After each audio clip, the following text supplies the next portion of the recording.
Hello, my name is Dr. Pritichhaya Tamboli. I am working as an assistant professor at Dr. Ambedkar Institute of Management Studies and Research, Diksha Bhumi, Nagpur. I welcome you all to my channel. Today we are going to discuss yet another topic of the subject called as Management Information System. We are going to discuss in last lecture we discussed about the basics of MIS. We discussed that how input gets processed into output, how the information is so very valuable for every company irrespective of its nature, its size, its functionality, and its objectives. Information plays a very important role in each and every employee's as well as every company's life. So, to manage this information properly, we surely require the use of information technology, that is IT. IT helps us to manage our company's data and information in a very proper manner so that we can fetch whatever is required at any point of time in any required fashion or manner. So today we are going to discuss data communication. It is a concept in the subject called as MIS. As we all have discussed in last lecture that how a simple system works in MIS, input gets processed into output. Today we are going to have a deeper uh, look into this particular system analysis and design or MIS. So as you can see into the diagram, input data gets transmitted with the help of various transmitting signal. It is transmitted through a medium, then it is received by a receiving signal, which is then transferred to the receiver, and thus we get the output. So, this is a very simple communication process. It gets tedious or it gets complex as the nature of the work enhances. Then we have all these mediums, whatever the communication system could be, this particular these particular elements remains the same. They do not change as per the system. These are the very basic, very essential elements of any data communication system. First of all, we'll have a sender who will send the message. We'll have the medium through which the message will be transmitted. Then we'll have the receiver for whom we are sending the message. Then we'll have the actual message which is to be communicated by sender to the receiver. And to carry out this whole system, we have a set of rules which are called as protocols. There are various types of digital transmissions. Number one is the analog data transmission, that is the transmission or the transfer of data from one place to another in the form of analog signals or in the form of continuous waves. This is a pretty common, pretty favorite type of transmission. Then we have digital data transmission, on which our mobile phones, our Wi-Fi, our cloud computing, etc. is being working on. The transfer of data from one place to another in the form of digital. We cannot touch and feel these signals, but they are very effective, they are very strong, and they are very fast in nature. So are preferred by many round the globe. Characteristics of communication system. First is the delivery. The data must be delivered from source device to correct destination device. Accuracy. The data should be circulated or reached accurately. Then we have timeliness. That is, the data must be delivered within time, because if the data is delivered before time, it is quite okay, but if it is delivered after the required time, then it is of no use. Then we have modem. You all must have heard about the word modem. It is the word which stands for modulator and demodulator. It carries out the conversion of signals from one medium to another. It is an encoding as well as decoding device used for data transmission. It converts digital into analog and analog into digital. So it is a very important part of the whole data communication system. This is even this is a very simple diagram which explains the use of modem. We have two computers at two ends. Then we have a telephone line connected throughout the system. Then this is the sender and this is the receiver. When we send a message from a computer, the digital signals get connected to the modem. Modem converts the digital signal into analog signal, which is received by yet another modem of the receiver computer, which converts the analog signal into digital signal. Thus, it is received by the receiver or the end user, and the message is transferred accurately, timely, and correctly.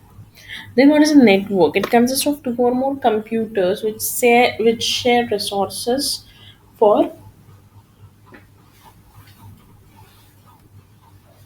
any electronic communication purpose. It could be cables, it could be telephone lines, or it could be radio waves or satellites. These are the basic types of network. LAN stands for local area network, MAN stands for metropolitan area network, and WAN stands for wide area network.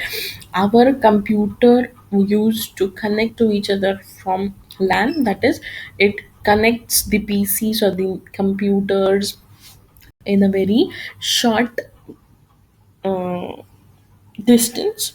If you want to connect to a greater this distance, then we have MAN, that is metropolitan area network.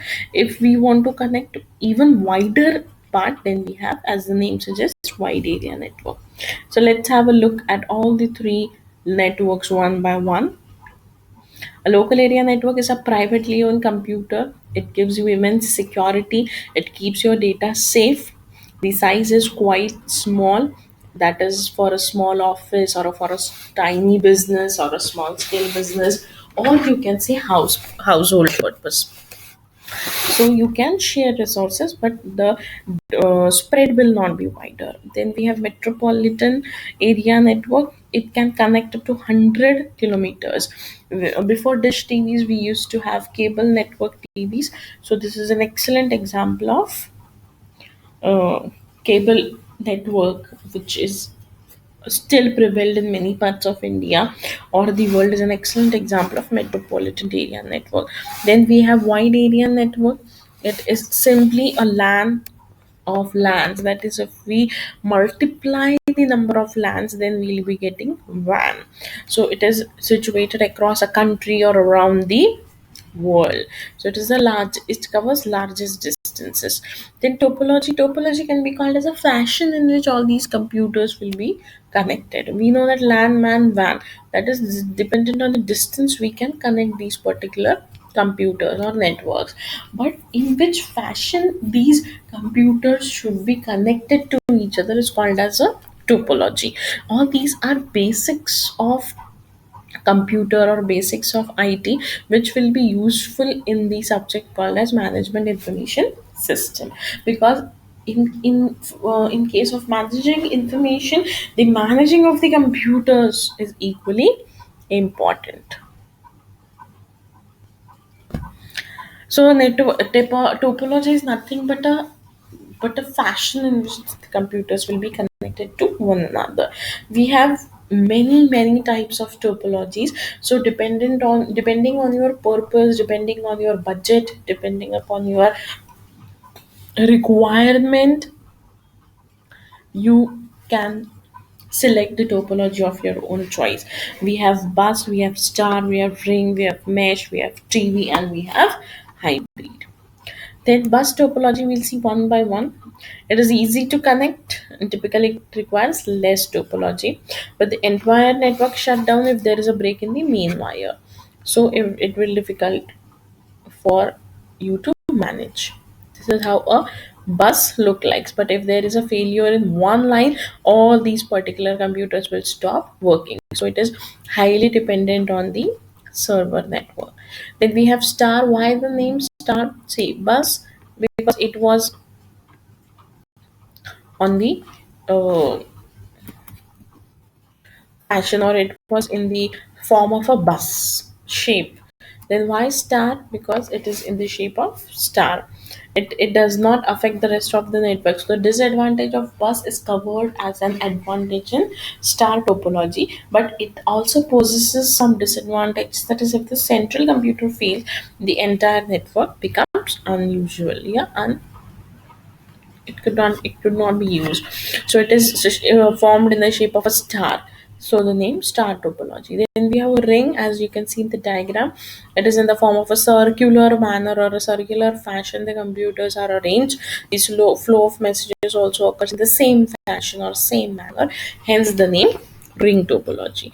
Then we have mesh. As the name suggests, the devices are connected with many redundant interconnections between network nodes.